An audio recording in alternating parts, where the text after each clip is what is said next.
Hi, in this video, we're going to take a look at how you can enable or disable HDR10 Plus videos for camera recording on the Samsung Galaxy S21 series. Now first, tap on the home key to go back to your home screen.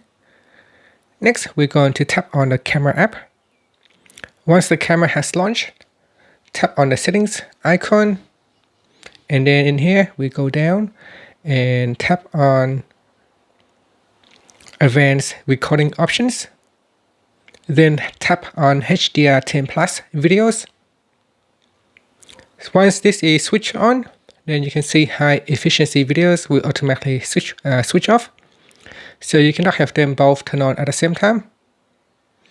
And it said here the HDR10 Plus videos optimize to optimize the contrast and color of each scene by recording rear camera videos in HDR10 Plus. A supported device or service like YouTube is needed to play HDR10 Plus videos correctly. And that's it. Finally, you can tap on the home key to go back to your home screen. Thank you for watching this video. Please subscribe to my channel for more videos.